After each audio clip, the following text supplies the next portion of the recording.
Hello everyone. இப்போ நம்ம unit 3 motion இன் எ பிளேன்ல உள்ள ப்ராப்ளம் பார்த்துட்டு இருக்கோம். Problem number 7. ஸோ இந்த ப்ராப்ளத்தை ஃபுல்லா ரீட் பண்ணிட்டு அதுக்கப்புறம் வீடியோ பாருங்க. ஏதாவது டவுட்ஸ் இருந்தால் கமெண்ட் செக்ஷன்ல போடுங்க. இப்போ இந்த ப்ராப்ளத்துல என்ன கொடுத்துருக்காங்கன்னா, ஒரு பர்சன் ஓப்பன் ஸ்பேஸ்ல இருக்காரு.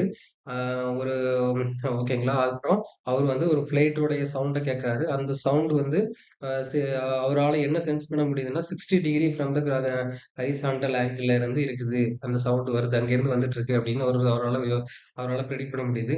அதாவது அவர் ஃபீல் பண்ண முடியுது. அதே டைம்ல அந்த ஃபீல் பண்ற அதே செகண்ட்ல அவருக்கு வந்து ஃப்ளைட் வந்து மேல பறந்துட்டு இருக்கு. ஓகேங்களா. இது போக அவர் வேற எந்த இன்ஃபர்மேஷனும் குடுக்கல. ஒரே ஒரு இன்ஃபர்மேஷன் குடுத்துருக்காங்க. ஸ்பீட் ஆஃப் த சவுண்ட் மட்டும் குடுத்துருக்காங்க. So speed of the sound அப்படிங்கிறது என்னதுன்னா, ஒரு டிஸ்டர்பன்ஸ் நம்ம கிரியேட் பண்றோம். ஓகேங்களா. அல்லது ஒரு ஒரு ஒரு சவுண்ட் சோர்ஸ் இருக்குன்னா, அது வந்து நம்ம ஏர்ங்கிற மீடியமோ ஏதோ ஒரு அந்த இது ஆக்சுவலா இங்க ஏர் மீடியம் தான். ஸோ நம்ம சரௌண்டிங்ல எவ்வளவு ஃபாஸ்ட்டா அது வந்து ப்ரொபகேட் ஆகுது அப்படிங்கிறது தான் ஸ்பீட் ஆஃப் த சவுண்ட். ஓகேங்களா. So speed of the sound குடுத்துருக்காங்க. ஸோ இத வச்சு நம்ம பிளேனோட சவுண்ட் என்ன, அதாவது ஸ்பீட் என்ன அப்படிங்கிறத கேட்கணும். கண்டுபிடிக்கணும். இது எப்படி கண்டுபிடிக்கணுங்கிறத பாருங்க. இப்போ நான் வந்து என்ன பண்ணியிருக்கேன் பாருங்க. டைம் 0வா இருக்கும்போது இந்த ஃபிளைட் வந்து இந்த இடத்துல இருக்குது. அதாவது பறந்துட்டு இருக்கு அந்த செகண்ட்ல. டைம் 0ங்கிற செகண்ட்ல இந்த ஃபிளைட் இங்க இருக்குன்னு வச்சுக்கோமே. என்னுடைய கோஆர்டினேட் என்னது எக்ஸ், எல்லாமே இதெல்லாம் பாசிட்டிவ். இது எக்ஸ் ஆக்சிஸ், இது ஒய் ஆக்சிஸ் வச்சிருக்கேன். ஓகேங்களா. ஸோ ஃபிளைட் வந்து ஸ்டார்டிங்ல இந்த பொசிஷன்ல இருக்கும்போது ஒரு சவுண்ட் கிரியேட் பண்ணுது. இதுக்கு முன்னாடி உள்ள டைம்லயே சவுண்ட் கிரியேட் பண்ணும். எல்லா டைம்லயும் சவுண்ட் கிரியேட் பண்ணிட்டே இருக்கும். அதான் இவர் கண்டினியூஸா ஒரு கேட்டுட்டே தான் இருப்பாரு. ஆனா இந்த டைம்ல பாருங்க எக்ஸாம்பிள் இந்த 60 டிகிரி, அதாவது 60 டிகிரில அந்த இடத்துல இந்த இடத்துல வந்து வரும்போது அவர் வந்து இல்ல சாரி ஃபிளைட் வந்து சவுண்ட கிரியேட் பண்றது. அந்த அந்த சவுண்ட் இப்போதைக்கு அவர் காதுல கேட்டிருக்காது. ஓகேங்களா. அப்போ பாருங்க அந்த ஃபிளைட் வந்து இவ்வளவு தூரம் மூவ் ஆன பிறகுதான் இந்த சவுண்ட் வந்து இவருக்கு காதுல கேட்குது. அப்படின்னா ஏதோ ஒரு ரிலேஷன்ஸ் இருக்கு. அந்த ரிலேஷன்ஸ் நம்ம கரெக்டா கண்டுபிடிக்கணும். பாருங்க நான் வெக்டார்ல எழுதுறேன். வெக்டார்ல எழுதுறேன் ஆக்சுவலா. நம்மளோட வெக்டார் படி பாத்தீங்கன்னா, நம்மளோட கோஆர்டினேட் வெக்டார் படி sound speed of the sound vector எவ்வளவு ஆக்சுவலா பாத்தீங்கன்னா v. ஆக்சுவலா ஸ்பீட் ஆஃப் த சவுண்டோட மேக்னிடியூட் vங்கிறதுனால v cos 60. ஓகேங்களா. cos 60 i டைரக்ஷன், எக்ஸ் டைரக்ஷன்ல i டைரக்ஷன்ல, y டைரக்ஷன்ல v sin 60. ஓகேங்களா. அங்க பிளேன் ஆஃப் த பிளேனோடைய ஸ்பீட் என்ன, v பிளேன் i டைரக்ஷன். புரியுதுங்களா உங்களுக்கு. ஸோ ஐ டைரக்ஷன்ல வரைஞ்சிருக்கு. ஓகேங்களா. ஸோ இது வந்து வெக்டார் ரெப்ரசன்டேஷன். இப்போ உங்களுக்கு ஒரு விஷயம் புரிஞ்சிருக்கணும். இப்போ பாத்தீங்கன்னா இந்த இந்த இந்த ஹரிசாண்டல் காம்பவுண்ட் இருக்குல்ல, இப்போ பாத்தீங்கன்னா ஒரு டைம் டி, அதாவது இனிஷியலா டைம் வந்து 0வா இருக்கும்போது ஓகேங்களா. டைம் 0வா இருக்கும்போது அது அதாவது பிளேனும் சரி, அது விடுற சவுண்டும் சரி. ஓகேங்களா.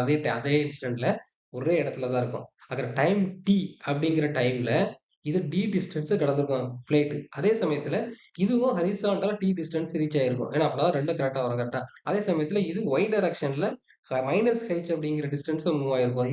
இந்த டேட்டா நம்மளுக்கு தேவை கிடையாது. ஓகேங்களா. ஏன்னா நம்மளுக்கு இந்த ஃபிளைட்டோட ஸ்பீடு தான் நம்ம கண்டுபிடிக்கணுங்கிறதுனால இது நம்மளுக்கு தேவைப்படாது. ஓகேங்களா. சோ அப்படின்னா ஒண்ணு பேசிக்கா ஒண்ணும் இல்ல. அதாவது என்னன்னா டைம் 0வா இருக்கும்போது, அதாவது ஃபிளைட்டும் சரி, இந்த கிரவுண்டும் அந்த சவுண்டும் சரி, அதாவது டிஸ்டர்பன்ஸும் சரி, இந்த இந்த டைரக்ஷன்ல இருக்கும். அது கரெக்ட்டா இந்த பாயிண்ட்ல இருக்கும். டைம் டிங்கிற பாயிண்ட்ல ஃபிளைட் வந்து இங்க வந்து மூவ் ஆயிருக்கும். ஓகேங்களா. அதே இது சவுண்ட் வந்து இப்படியே ப்ரொபகேட் ஆகி இங்க வந்து நிக்கும். ஓகேங்களா. சோ இந்த இடத்துல அது காதுல கேட்டுரும். ஓகேங்களா. சோ இதுதான் கான்செப்ட். அப்ப இதை எப்படி சால்வ் பண்றோம் பாருங்க. அப்போ இது வந்து அந்த டைம் டிங்கிற டைம்ல எக்ஸ் டைரக்ஷன்ல கடந்து வந்த தொலைவு டி. ஓகேங்களா. சோ பேசிக்கா பாத்தீங்கன்னா டி ஈக்குவல் டு டி அப்படின்னா எவ்வளவு டிஸ்டன்ஸ் வந்து பிளேன் வந்து எவ்வளவு டிஸ்டன்ஸ் கடக்குது பாருங்கன்னா, velocity of plane times t. So இங்க வெலாசிட்டி வந்து கான்ஸ்டன்டா தான் நம்ம அசியூம் பண்ணியிருக்கோம். ஓகேங்களா. Right. So equal to velocity of sound times velocity sound cos 60. இருக்குன்னா ஹரிசாண்டல் காம்பவுண்ட் தான் நம்ம எடுக்கணும். அந்த அந்த அந்த காம்பவுண்ட் தான் இதுக்கு அந்த டைரக்ஷன்ல போவோம். ஓகேங்களா. Cos 60 t. இப்போ இந்த டியும் கேன்சல் ஆயிரும். v plane equal to v cos theta, cos 60. So cos 60 value 1/2. So போட்டாச்சுன்னா பிளேனுடைய வெலாசிட்டி கிடைச்சிச்சு. ஸோ இதுல இருந்து என்ன இருக்கு, இந்த பிளேனோட வெலாசிட்டி வந்து இந்த ஸ்பீட் ஆஃப் த சவுண்டுக்கு பாதியா இருக்கும். ஓகேங்களா. ஸ்பீட் ஆஃப் த சவுண்ட் இருக்குல்ல, அதை விட பாதி தான் அதுல பிளேட்டோட சவுண்ட் இருக்கும். ஓகேங்களா. ஸோ இங்க இருந்து நம்ம ஹைச் வேல்யூ நம்ம கண்டுபிடிக்கல. ஸோ ஹைச் வேல்யூ கண்டுபிடிக்கிறதா இருந்தா கூட நான் சும்மா கண்டுபிடிக்க நீங்க பாருங்க. ஹைச் வேல்யூ பாத்தீங்கன்னா இது வந்து நெகட்டிவா இருக்கா பாருங்க. என்னுடைய கோஆர்டினேட் சிஸ்டம் படி உங்களுக்கு ஆக்சலரேஷனுக்கு வந்து பாத்தீங்கன்னா இதோட இந்த இதுக்கு வந்து ஆக்சலரேஷன் கான்ஸ்டன்ட் ஸ்பீட்ல தான் மெயின்டைன் ஆகுது அப்படிங்கிறதுனால, அதனால ஏன்னா speed of the sound constant அப்படிங்கிறது தான் ஜெனரல். வெலாசிட்டி வராது, அதுக்கு ஆக்சலரேஷன் வராது. ஸோ அதனால நமக்கு என்ன தெரியும்னா H is equal to V times T. கரெக்டா. ஸோ இதுதான் ஆக்சுவலா ஆன்சரு. நீங்க பாருங்க அதில் வெலாசிட்டி வெர்டிகல் காம்பவுண்ட் வந்து பாத்தீங்கன்னா வி சைன் 60. ஓகேங்களா. ஆக்சுவலா நெகட்டிவ் சைன் வரும் ஆக்சுவலா எக்ஸாக்ட் ஆட்டோமேட்டிக்கா. ஸோ அப்பனா இதோட பொசிஷன் ஆட்டோமேட்டிக்கா இதுல வந்துரும். நெகட்டிவ் சைன்ல வரும் ஆக்சுவலா. ஒரு நிமிஷம் இருங்க. ம். இது வந்து பொசிஷன். ஒய் பொசிஷன் வைங்களேன். Y position. எக்ஸாக்ட்டா. ஸோ இதுதான் என்னது? ஹைட்ஸ் வேல்யூ ஆக்சுவலா. ஸோ அப்ப ஹைட்ஸ் வேல்யூ நெகட்டிவ் வேல்யூ ஆட்டோமேட்டிக்கா வந்துருதுன்னு அர்த்தம். ஓகேங்களா? So heights equal into times t. So இதுதான் இதுதான் பேசிக்கா எ இந்த டைரக்ஷன்ல. அதாவது அதே டைம்ல நம்மளுக்கு இந்த எவ்வளவு ஹைட் இருந்து கீழ இறங்கியிருக்கோம். அதாவது எலிவேஷன். எவ்வளவு ஹைட்ல போவோம் அப்படிங்கிறத சும்மா உங்களுக்கு காமிக்க வேற ஒண்ணும் இல்ல. ஸோ இதுலேருந்து நெறைய விஷயங்கள் கொஞ்சம் கத்துக்கோங்க. முடிஞ்ச அளவுக்கு இத வந்து இது இத வந்து இது என்ன பண்றீங்கன்னா, இது பண்ண பாருங்க. அதாவது இந்த அப்சர்வ் பண்ண பாருங்க. அதே சமயத்துல நீங்க வந்து கரெக்ட்டா அந்த விசுவலைசேஷன் கரெக்ட்டா பண்றீங்களா அப்படிங்கிறத யோசிங்க. டவுட்ஸ்னா என்ட்ட கிளியர் பண்ணுங்க. ஆனா இதுல ஒரு சில பிரச்சனைகள் இருக்குது. ஏன்னா ஃப்ளைட் வந்து ஹரிசாண்டலா மூவ் ஆகுது அப்படிங்கிறது இதுல குடுத்த மாரி தெரியல. ஆனா அதே சமயத்துல வந்து இது ஹரிசாண்டலா தான் அதே இன்ஸ்டன்ட் அதாவது கொஞ்சம் தானே அதாவது என்ன நம்மளோட ஜியோகிராபிக் படி சும்மா நம்ம ஹரிசாண்டல் இந்த மாதிரி நம்ம எடுத்துக்கலாம். தப்பு கிடையாது ஆக்சுவலா இத. ஓகேங்களா? இந்த மாதிரி தான் இத சால்வ் பண்ணி ஆகணும். இதான் கரெக்டும் கூட. ஓகேங்களா? ஸோ இதெல்லாம் கிட்டத்தட்ட இது கிட்டத்தட்ட அப்ராக்ஸிமேஷன் மாதிரி தான் கிட்டத்தட்ட. ரொம்ப பிராக்டிகலா ரொம்ப கரெக்ட்டாலாம் இருக்காது. But okay. பட் இந்த அளவுக்கு இதுதான் கரெக்ட்டான அப்ரோச்சும் கூட. ஓகேங்களா?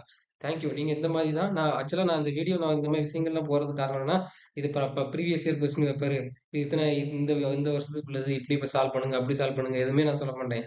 எனக்கு தேவையானது ஒரு 10 ப்ராப்ளம். ஒவ்வொரு சாப்டர்லயும் ஒரு 10 ப்ராப்ளத்த எடுத்து, அதுல முடிஞ்ச அளவுக்கு கவர் பண்ணுவேன். கான்செப்ட்ட. ஸோ கான்செப்ட்ட கவர் பண்றது தான் என்னுடைய மெயின் எய்ம் ஆக்சுவலா. நீங்க எந்த மாரி சம் வந்தாலும் ஆன்ஸர் பண்ற மாரி தான் நான் ரெடி பண்ணி குடுப்பேன் உங்கள. ஆனா அத அத வச்சுட்டு எல்லா சம்மையும் நான் சால்வ் பண்ண மாட்டேன் ஆக்சுவலா. உங்களுக்கு தேவைப்பட்டதுன்னா, உங்களுக்கு டவுட்ன்னா நீங்க தான் சால்வ் பண்ணணும். தேவைப்பட்டுச்சுன்னா எனக்கு கமெண்ட் பண்ணணும். இல்லன்னா ஏதாவது இந்த மாரி என்னுடைய Gmail அட்ரஸ்லாம் இருக்கு. இதுக்கு நீங்க மெயில் பண்ணி போட்டீங்கன்னா, நான் வந்து சால்வ் பண்ணுவேன். சப்போஸ் அந்த கொஸ்டின் உண்மையிலேயே ரொம்ப ஒர்த்ஃபுல்லா இருந்துச்சுன்னா, கண்டிப்பா இதுல ஏதாவது வீடியோ தேவைப்படாத வீடியோவ டெலீட் பண்ணி விட்டுட்டு, அத நான் ஆட் பண்ணிப்பேன் பிளேலிஸ்ட்ல. ஆனா கொஞ்சோண்டு சம் தான் நான் பிளேலிஸ்ட்ல வைப்பேன். அதுக்கு மேல வைக்க மாட்டேன். அது தேவையில்லாத அது வேஸ்ட் ஆக்சுவலா டைம் வேஸ்ட்டு. இதோட நான் மெயின் அப்ஜெக்டிவ் ஆஃப் இந்த கொஸ்டின் நான் ரெடி பண்ண காரணமே, நான் இத வந்து ஒரு தியரியா சொன்னா உங்களுக்கு வாயால சொன்னா உங்களுக்கு புரியாது ஆக்சுவலா. ரொம்ப போர் அடிக்கும். அதனால தான் இந்த மாரி இப்ப ப்ராப்ளங்கள வச்சு நான் சால்வ் பண்ண உங்களுக்கு ட்ரை பண்றேன். ஓகேங்களா? மத்தபடி இது வேற ஒண்ணுமே கிடையாது. மொத்தத்துல ரொம்ப ஈஸியான விஷயங்கள் தான். ரொம்ப ஈஸியா இருக்கும். பார்ப்போம். எது எப்படி எந்த அளவுக்கு போகுதுன்னு. ஓகேங்களா? Thank you.